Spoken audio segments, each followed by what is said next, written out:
Hi, Gators. This is Miss Barnes, and I'm here to read A Box Full of Kittens by Sonia Manzano. Illustrations by Phelan. Or maybe it's Phelan.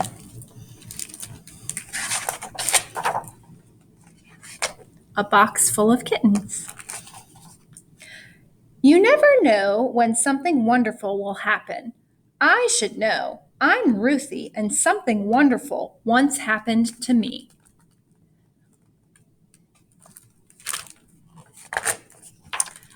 It was a regular old day. My pappy had just fixed the antenna on the television set so I could finish watching my favorite show, Superman. I love Superman. I wish I could be Superman. If I were Superman, I could save kittens that got stuck on rooftops in a single bound. I could. Ruthie, it was my mommy, interrupting my thoughts. I've got a job for you. Your Aunt Juanita is going to have her baby very soon, and she'd like some company. Why don't you go spend the day with her in case she needs anything?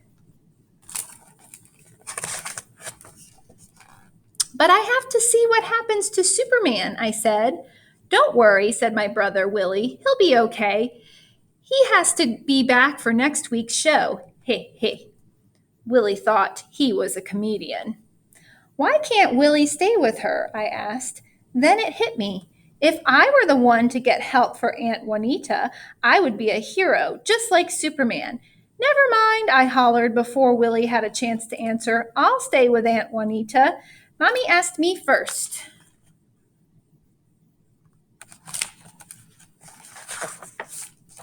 I flew out the door, down the steps, two at a time, past Don Felix's bodega, past the man who sold coquito ices, past the piraquero who sold snow cones, into Aunt Juanita's building, up the steps, three at a time, and finally leaped into Aunt Juanita's kitchen.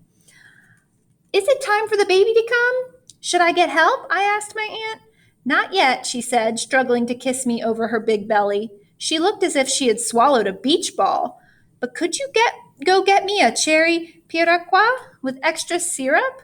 I really feel like having one. She handed me some money from her purse. I grabbed the money, flew out the door, down the steps, four at a time, out onto the street, and ran to the piraquero. I need a cherry piraqua with extra syrup, quick! I gave him the money, grabbed the piraqua, ran back into Aunt Juanita's building, flew up the steps, five at a time, and leaped into Aunt Juanita's kitchen. Well, I asked, handing her the cone, is the baby coming? Do you feel it's time? Should I get help? No, she said between sips of piraqua. I don't feel the baby coming, but I do feel that after I eat this piraqua, I'm going to want a coquito. Could you take some money from the coffee can on the shelf and get me one? Extra large? I got the money, flew out the door, down the steps, six at a time, out onto the street, past the piraquero, and up to the coquito vendor. Can I have an extra large coquito? Quick! I gave him the money, grabbed the coquito, ran back into my aunt's building, flew up the steps, seven at a time, and landed in Aunt Juanita's kitchen in a single bound. How about now? I panted, completely out of breath. Do you think the baby is coming? Do you feel it's time? Should I get help? No, she said, biting into the coquito. I don't feel the baby coming, but I'm beginning to feel hungry for real food. Could you go to the bodega and get me a piece of queso blanco and pasta de guayaba to go with it? That means white cheese and guava paste in Spanish, in case you didn't know. Tell Don Felix I'll pay him later. I got to Don Felix's store faster than the speed of light. But before I could finish, he said, Ruthie, you'll never guess. Huh? What? Guess? I can't. I'm in a hurry, I said. Could I have a. You'll never believe what I have right here, he said, disappearing behind the counter.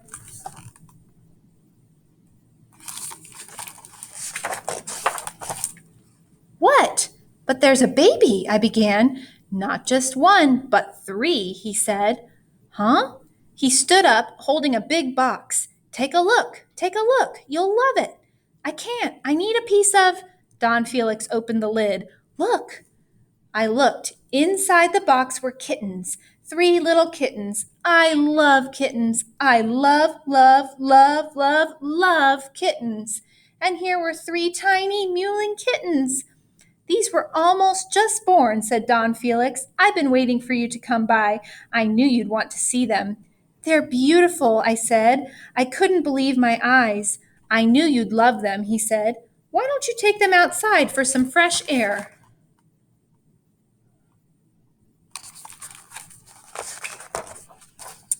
I hugged the box and went out to the sidewalk. The kittens made the tiniest sound I almost couldn't hear unless I got real close.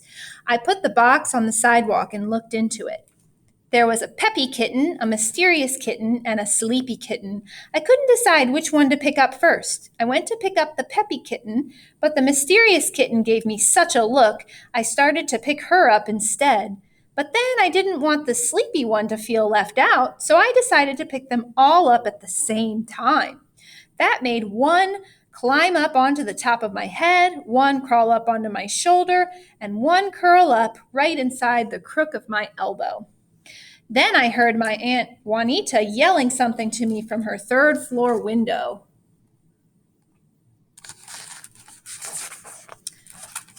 Yes, I know, I whispered back loudly. I didn't want to disturb the kittens. These are the cutest kittens in the world.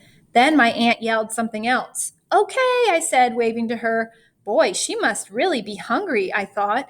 Be right there. Of course, all that yelling upset the kittens. It made the sleepy one snuggle into my neck, the peppy one jump back into the box, and the mysterious one try to run away. Oops. Runaway kitten.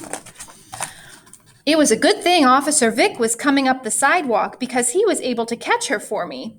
Thank you, Officer Vic. You're just in time to see these beautiful kittens. Very nice, he said, handing the mysterious kitten back to me. But just as I was about to ask him which kitten he liked best, he started talking into his walkie-talkie and running into Aunt Juanita's building. Suddenly there was a loud noise, and all the kittens tried to climb onto my head. Don't worry, kittens, I whispered. It's just a siren. You'll hear a lot of those in this city. There's nothing to be afraid of. I tried to calm them down by petting them all at the same time, which is impossible, in case you didn't know, because they kept squirming around.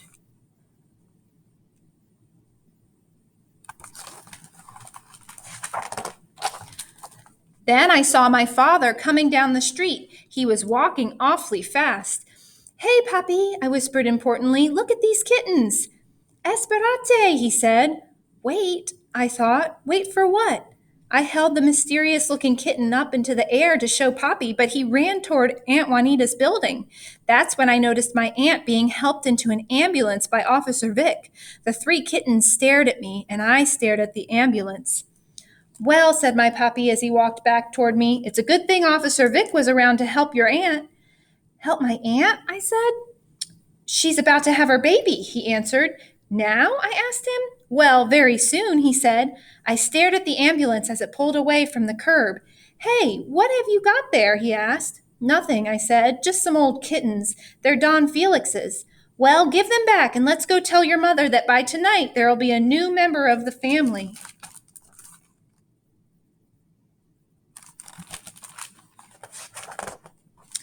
I dragged myself up the stairs, one step at a time.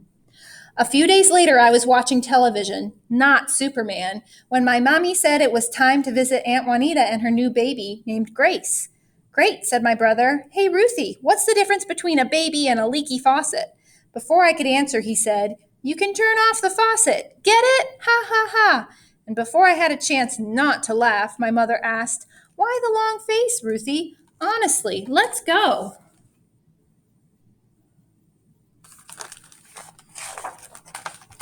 We got to Aunt Juanita's apartment along with the rest of the neighborhood. The party started immediately. My father searched for a good Spanish station on the radio.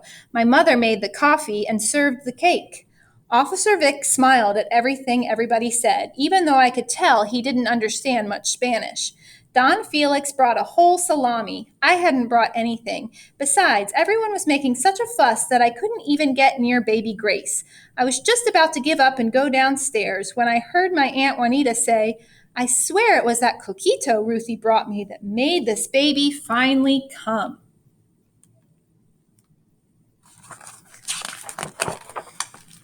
"I knew it was something you ate," said my aunt's husband, Frank.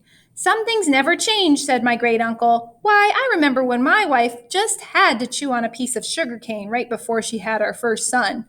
I remember your great aunt Isabella begging for coconut milk right before she gave birth," added my other great uncle. "And if you don't think it's hard climbing a palm tree in the middle of the night, think again." Everybody laughed but me. "Well, it was a good thing Ruthie was around," Aunt Juanita declared. "She really saved the day. Ruthie, since you were so helpful with your super fast deliveries, you should be the first to hold the baby." Everybody said, "Yes, of course," and stepped aside to let me through. My aunt put the baby in my arms and showed me how to hold her so her head wouldn't fall back. Grace's eyes were shut, but her hands fluttered a little as she got comfortable. She had the prettiest, newest fingers I had ever seen.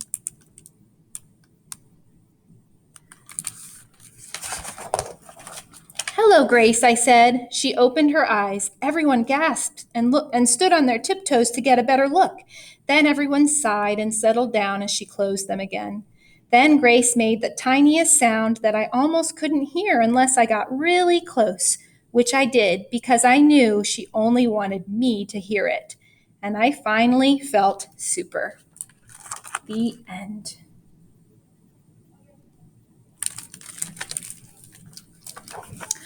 I hope you enjoyed that story, Gators.